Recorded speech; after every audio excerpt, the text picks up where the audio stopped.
get started.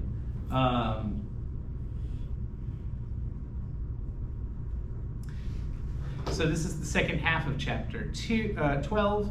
Again, we're talking about the bureaucracy. Tonight, it's so dark outside with the rain that I feel like it's midnight already. Today, we're talking about structure, personnel, and control. The main goal for today is to address these several things. First, how the modern federal bureaucracy is organized, who works inside it, how career civil servants differ from political appointees, what the senior executive service does, why political activity is limited for many federal employees, and then finally, how presidents, Congress, and courts try to control agencies. So we'll just hop right in with kind of bridging the topic.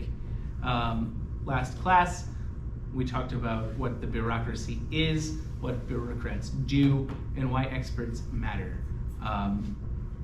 And then finally, why it grew. Today, we're focusing on how the bureaucracy is actually organized and who staffs it, and how elected officials try to control it.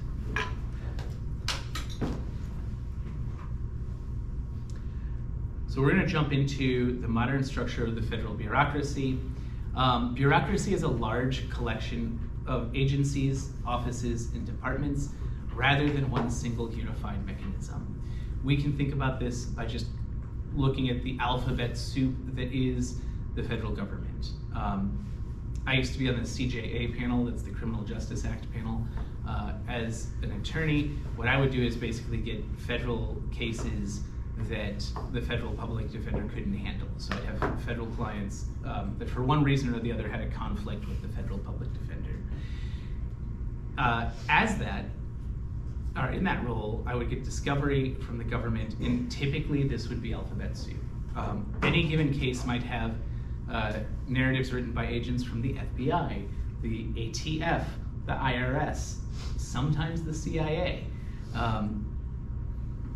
lots of times DHS. But the point is that there's all these different layers to the federal government, all these different organizations that work together. We just refer to it as alphabet soup. Cabinet departments are going to be the highest level. These are things like the Department of Justice, which is run by the Attorney General, the Department of Health, which is run by the Surgeon General, the Department of State, which is run by the Secretary of State. So these are going to be people who have a seat at the table when the president has his big staff meetings called cabinet meetings. And these are kind of the highest overall organizations. Typically other things fall under the cabinet level offices or departments. So for example, the FBI is part of the Department of Justice. The director of the FBI isn't called the secretary, the way the Attorney General would be like a secretary level position. Excuse me. And they typically wouldn't have a seat at the table for a cabinet meeting. This creates a hierarchy, but also fragmentation, and it becomes really confusing for everybody involved with it, because if I'm dealing with somebody in customs and border control, you'd think that as quasi-law enforcement officers, they would kind of fall under the same umbrella as the FBI, but you would be incorrect.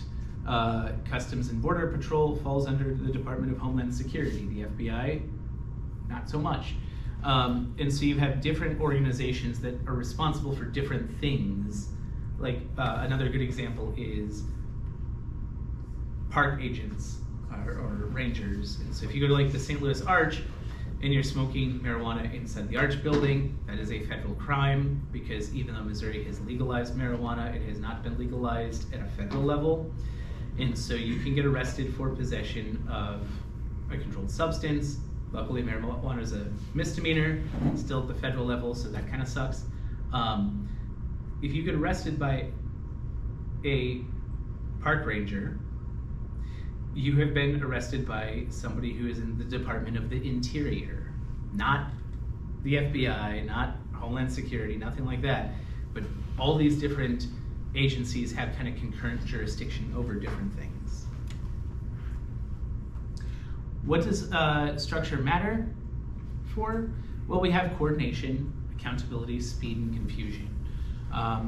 If we have different things that are structured together, then they can work together to try and solve problems.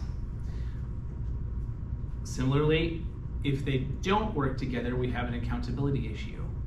If, for example, Andrew wins a big case, then the IRS is going to blame the FBI, who's going to blame the ATF, who's going to blame, it can go on and on and on. It's kind of like the big problem with group projects, right? If we have a group project, then everybody's going to blame everybody else. Speed is kind of falls under the same thing. Sometimes it can be faster to work as a team, sometimes it slows things down, and then oftentimes it becomes more confusing. You guys should be able to see that the bureaucracy is not one office, but it's a layered system that kind of seems more like a hydra. Does everybody know what a hydra is? Dragon, where you cut one head off and another one grows. Yeah, it's basically a multi-headed, sometimes dragon, sometimes dog, but it's a multi-headed, usually reptilian creature. The problem with that in the movies is, do all the heads know what each of the other heads is doing? The bureaucracy is powerful, partly because it is specialized, but that same specialization makes it harder to control neatly. I want to talk to you guys a little bit about the size of the bureaucracy, and there's also a perception problem because of that.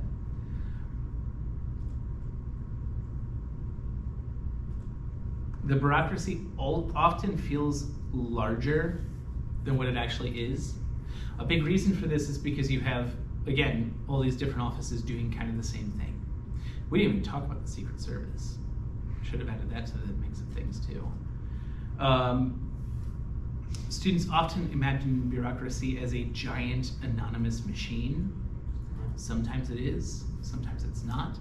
But in reality, bureaucratic power often comes from the specialization that they do, the continuity of what they're working on, agency discretion, and the fact that administrations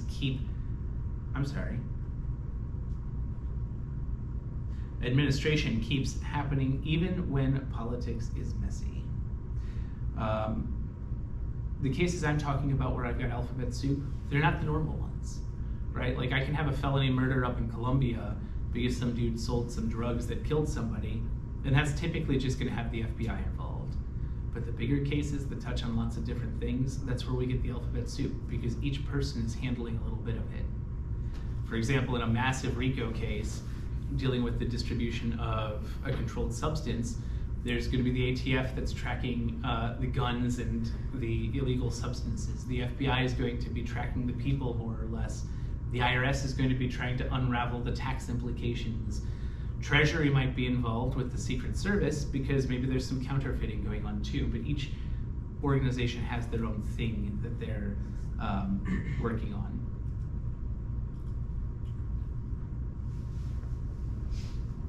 The bureaucracy feels large not just because of headcounts, but because it touches so many parts of policy implementation.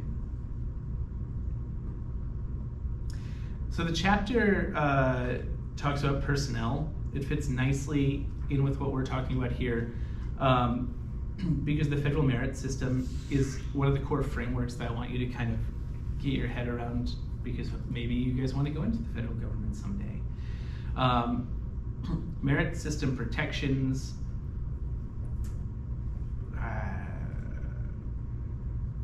Sorry, skipping through this so I can just tell you the important parts. There's 9 basic standards governing the management of the executive branch workforce. And this is all covered in the Civil Service Reform Act. You can go through your book to see all the stuff in there, but I want to go over a couple of things with you related to this. First, career civil servants are designed to be a long-term workforce.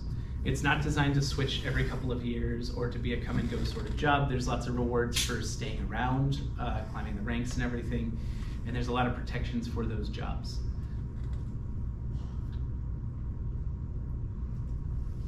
Typically. We'll talk about how that's changed too. So why does the merit system exist?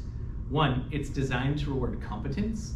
The federal government doesn't want, Bob's my brother and he's a great guy. They claim to want people who actually know what they're doing. This also kind of goes into continuity. They want to keep people on board who've been doing the job so that they don't have turnover every time there's a new president. They try to make this fair so that everybody has the same shot. And all of this is trying to lead to less raw patronage, or less of the, hey, I know this guy, or I'm going to do a favor for this person. Why do these rules matter? It's our version of trying to keep the government free of the sort of like favor system that the bureaucracy is known for elsewhere. The trade-offs is that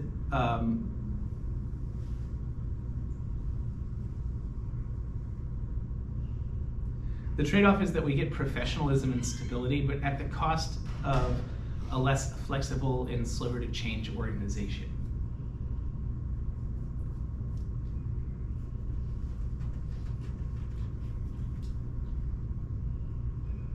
While it's designed to outlast any one president, the modern bureaucracy is also very slow to move. So for example, if you apply for a federal job, those typically take months to actually close because they have to consider so many different things, and there's all kinds of rules with how they post it, how long they keep it open. It's not a quick thing that can get done. The civil service is supposed to make government more competent and less purely political, though. That's the main goal of all of this. Political appointees in the senior executive service is our next chunk.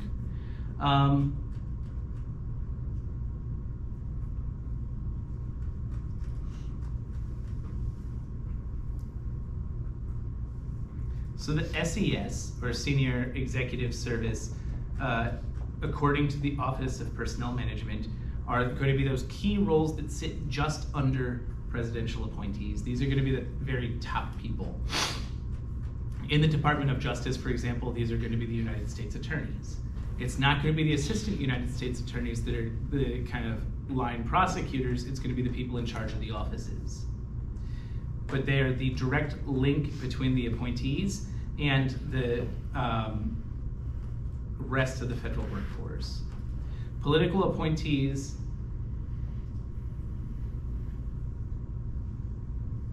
are going to be the people that the president brings in to help steer the operation of the organization. So Donald Trump wants to change the way the Justice Department is functioning.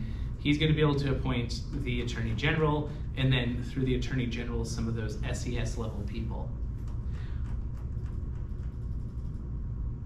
If you think about it like this, the reason you would do something like that, if you became president, you'd probably want to bring your own team in too.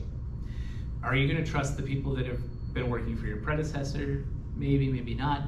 But frequently, presidents want their own people running the key responsibilities of the government.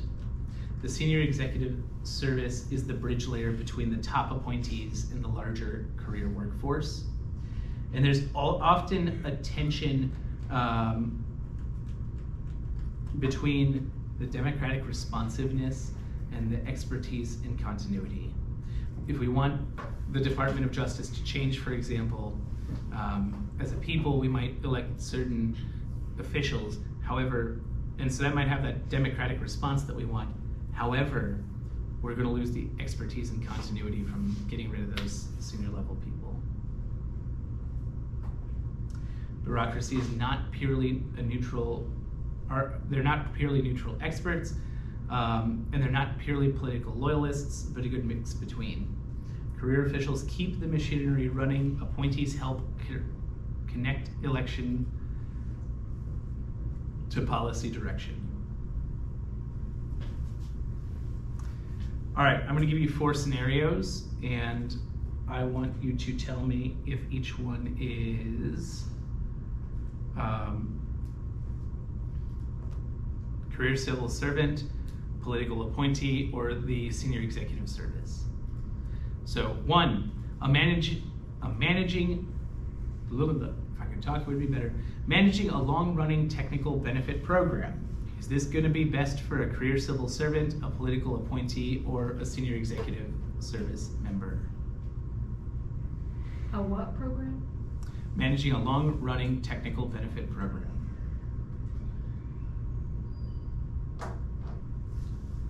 Civil servant?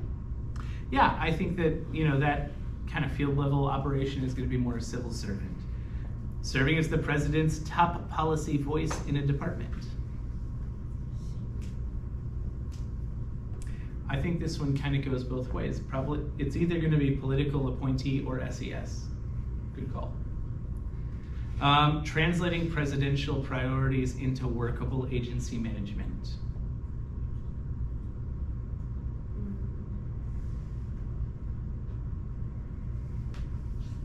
What do you think? You're good at guessing these. Is it the senior? Yeah, yep. So senior executive service, this is going to be taking those big policy ideas and saying, all right, but here's how we're going to actually implement that on the ground. So it's going to be that bridge area that we're talking about again. The serving as the president's top policy voice in a department, because it's top, I think it could go either way, SES or cabinet level. But I think that in contrast with point 3, that's probably going to be the cabinet level, and point 3 is probably going to be the SES. And then handling specialized regulatory enforcement over many years. Executive? The over many years point is going to be probably the giveaway here, and it's going to be the career civil servant.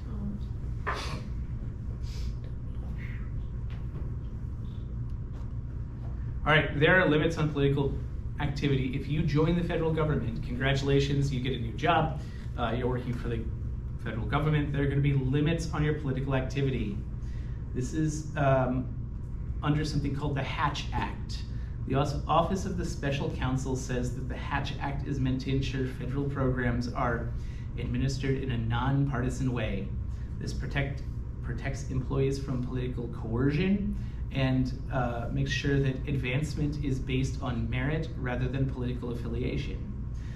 OPM materials add that employees generally may not engage in partisan political activities while on duty, in the federal workplace, in uniform, or using a government vehicle. Why do these rules exist? If you have people from the EPA coming and saying, oh my God, don't vote for this person, that has the ability to sway things. It's kind of putting your finger on the scale. On the flip side, if they're allowed to do this, and all of a sudden somebody who's anti-EPA wins, we're going to lose all this career expertise that we've developed because these people are going to get fired.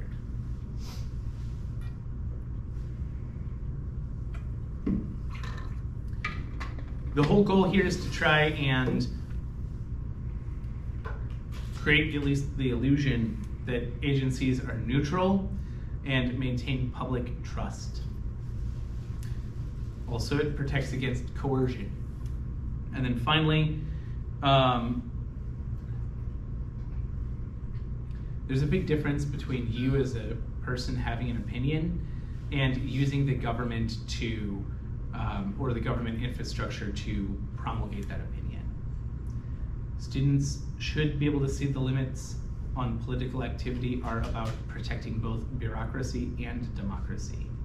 The goal is not to erase personal beliefs. The goal is to stop government power from becoming a partisan campaign tool. And I have to stop right here and address kind of some of the differences that we've been seeing going on lately.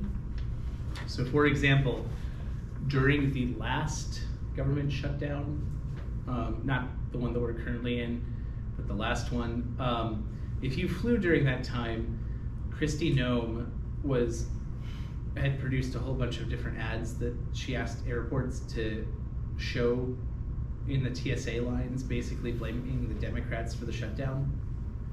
And something like that is typically going to be a clear violation of the Hatch Act.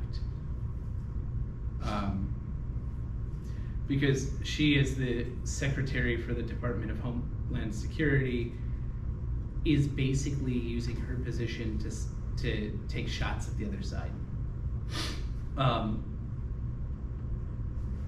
Has anything happened with that? No. Kristi Noem is no longer the secretary for the Department of Homeland Security. She was fired by Donald Trump, probably because of everything that went down in Minnesota.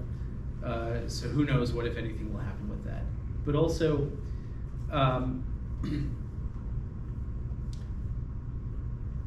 and we're touching on some dangerous areas right now. Different federal agencies displaying large, portraits of Donald Trump might be a violation of the Hatch Act. Putting Donald Trump's face on currency might be a violation of the Hatch Act. His signature is going on the $1 bill, that might be a violation of the Hatch Act. There's all these things that kind of are in this gray area now, and who knows how it's gonna play out. And the reason I say that is because once we have kind of taken the toothpaste out of the tube, it's hard to put back in. And so a lot of these lines have been crossed. And do we think that the next president, Democrat or Republican, is gonna be like, oh, well, I'm not doing that. That has not traditionally been what we have seen. So this is becoming increasingly meaningless. I hope we go back to a place where the bureaucracy is meant to be neutral, but I don't know that that's going to occur. I know that some agencies have had loyalty tests to the federal government. I haven't heard very much about that lately, but with the whole Doge stuff at the beginning of the year, at the beginning of last year, there was a lot more kind of to be afraid of with that. So the whole concept of having career civil servants, like a doctor in NIH who just wanted to do his research or her research, that's kind of been thrown out the window because increasingly politics has permeated every level of the federal government. It used to be this good separation that we talked about, with the very top people being political and kind of that bridge layer of the senior executive service that might be political, might not be political, but in this administration, within the last 16 months or so, 18 months, we have seen the government basically try to reach its tendrils down into every facet of the civil service to control it politically. A little scary. So take everything we just talked about with a grain of salt, if that makes sense. Any questions about that before we move on? I know that sounds really doom and gloom. It's kind of is. I'm hoping that most of the structures still exist, and when we have leadership change at some point, we'll just kind of forget about this era. Again, I try hard not to be political, but if you look at what we just talked about with having the stratification, that has a purpose. And so it's not just inefficient or something like that to be inefficient. It was inefficient so that we had people that were making decisions based on sound judgment, not to appease any particular leader. So how do organizations control the bureaucracy? This is the capstone of what we're talking about today in the final section in your textbook. They control the bureaucracy through organization, monitoring, and correcting violations. In practice, presidential control often runs through appointments and tools like the OMB, or Office. OMB, sorry. Which oversees agency performance and administers the federal budget. While Congress uses oversight and support agencies like GAO, which gathers information to help Congress judge how effective executive agencies are doing their job. So how do presidents control things? First, we talked about the appointments. They are going to get to basically say who the top leader is. That top leader is going to get to select their senior executives. Second, there's going to be directives. These can be things like executive orders, but it's basically going to be, hey, Department of Justice, you're going to do this now, or hey, Department of Energy, you're going to work on these things. Executive management tools, so these are going to be things like defunding positions, or what we saw with getting rid of things like the USAID. They basically reclassified positions to state that they worked on policy, so they didn't have to worry about the career protections for people, and then they were able to remove whole bunches of people by claiming that they worked on policy. So they can basically change the budget or change the classification of jobs to try and manage how executive agencies are running. How does Congress control things? They control it by statutes. They can change the law if they don't like what an organization is doing. And we talked last class a little bit about mandates. If we change those guardrails, if we move something in or move something out, we can change that mandate, and by changing the mandate, we change how the organization has to behave. Second, they can change the budget. So if they don't like the way that an organization is functioning, they can take money away, or they can give more money for specific reasons. That is why we're in the present government shutdown. Democrats don't like the way that ICE has been behaving, and so they did not fund ICE. What's going to happen with that? Nobody knows for sure yet. They can do hearings. This is not really directly going to change things. It's going to indirectly change things. If you are, the secretary, I'm sorry, if you're the attorney general and you get called in to talk about the Epstein files, you're going to have some different opinions about it when you leave, because it's not going to be a fun experience. You don't want to have those experiences. And then finally, they have oversight powers. So they have the ability to inspect things and get the records for things. And again, not a direct lever of power, but it helps them get the information they need to pull that lever of power. Finally, judicial control. The courts are going to get to review agency actions. Too little control can create drift, where the organizations are out of line with the policy and just kind of moving off in their own direction. But too much control can damage expertise and effectiveness. The bureaucracy is never fully independent, but it is never fully controlled either. So before I open it up for questions that you guys have in this incredibly dense topic, kind of the closing thing I want to leave you with is that the modern bureaucracy is powerful because it is specialized, durable, and necessary, but because it is unelected, American politics is always trying to solve the same problem. How do we keep expertise without losing accountability?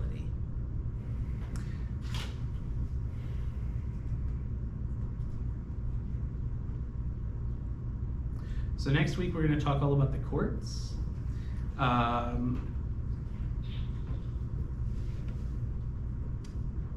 And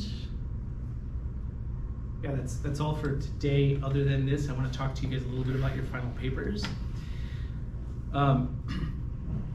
Your final paper is going to basically be on a topic of your choice. And what I want you to do is, I'm going to say the prompt like this. In your opinion, what is the single greatest problem facing the American government today from a structural standpoint? And what do you think would be a good way of solving it? And the requirement is that you can write about anything you want. If we've kind of talked about it in here, I want you to use concrete examples from class. So you could say that I think that the president has taken too much power, or I think that the courts have become weak, or I don't think Congress is doing their job, or I think that,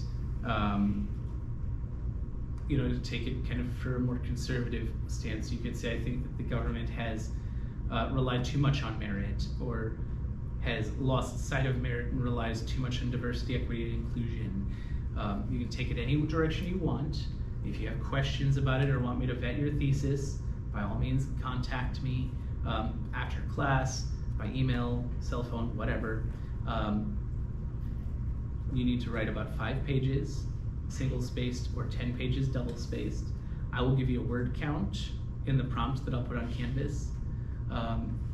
But you can turn this in anytime between now and the end of the semester. I will grade it for you. I will give you my feedback. If you're happy with your grade, you don't need to do anything else. If you want to rewrite it, then you can turn it in a new thing addressing those things, and your grade will probably go up. I want this to be something where everybody can get a easy A, right?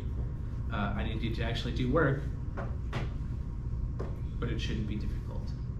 Any questions about the final paper? MOA? I don't care what format you use as long as you're consistent. Do we have to cite our sources? Yes.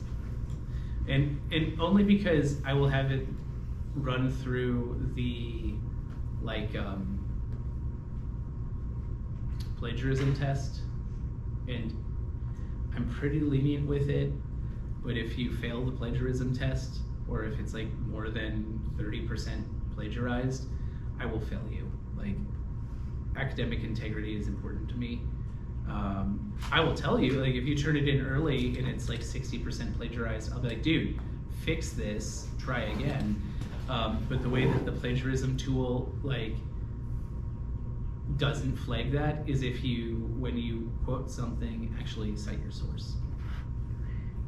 So, but if you go through and you've read 7 books or something about this, or looked at different articles, it would be beneficial to you to list your sources. I don't care what format you do that in, but if you're directly quoting or you're copying and pasting from the source, make sure you've cited that so you don't get flagged for something, right?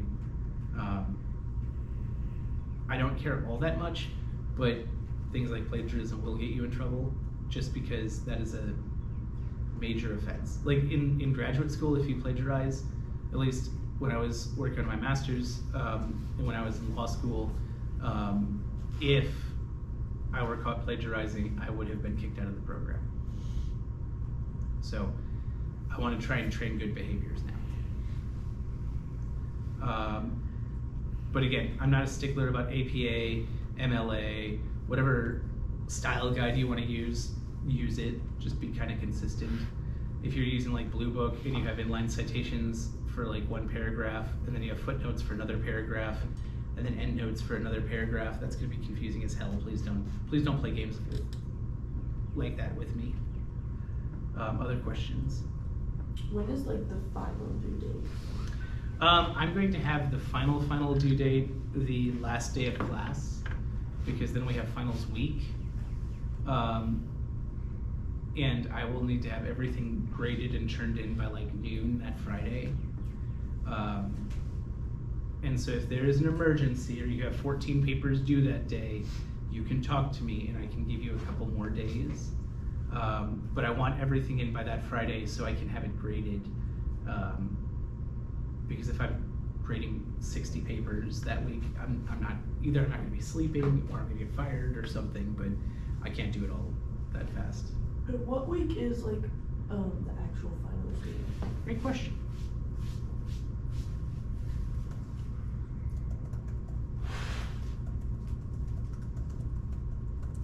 I know it's in May, but that doesn't help you.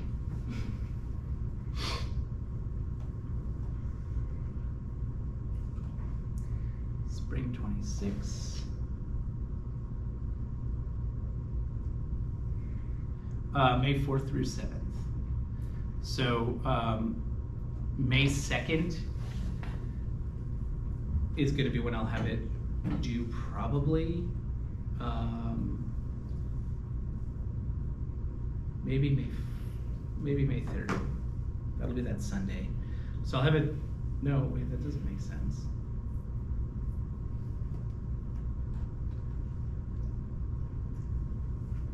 One of these dates is wrong.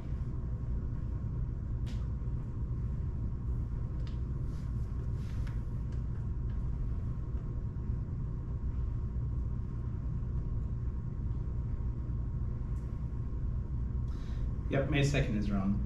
I'll have it due May 3rd. That's that Sunday. And I'm not a huge stickler on length. I'm gonna give you a word count as a target, but if you're plus or minus about 10%, I'll be fine. And I'll post all of this on Canvas for you all. Other questions?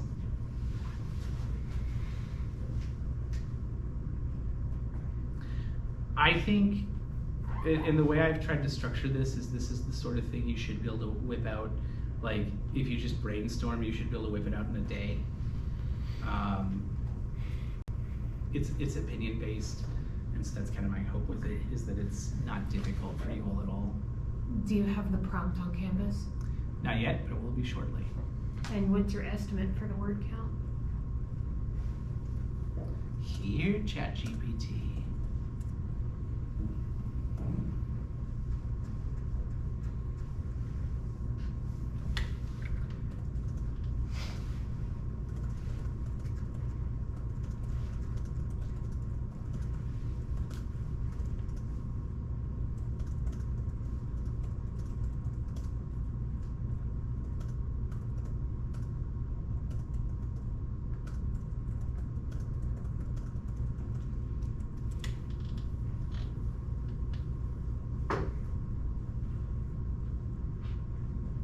About 2,500 words. Okay. ChatGPT tells me that a single spaced page is typically 500 words. That seems a little high to me, so I'll say 2,000 to 3,000 words. So 4 to 6 pages. Okay. What? You said 10 pages before, so. Well, that would be if it was double spaced. Okay. Oh, yeah, okay. And some people are like, I want it double spaced, and some people are like, I want it single spaced. I don't care. I don't care if you want to write it in, 68-point font. It'll make it hard for me to read it that way. I don't really care though, because I'll just plug it in and convert it to something I can see. But that's why I give you a word count, because the gigantic periods aren't going to change the length. The font you use isn't going to change the length. You can have 7-inch margins. That's not possible. It would be, you can have 4-inch margins, so you're only writing in 1/2 inch. That's not going to change the word count. So that's why I'm giving you a word count, so that it's specific to what I want you to do. Other questions? Sweet, let me go ahead and end the recording, and then we'll do the roll, and you guys can get out of here.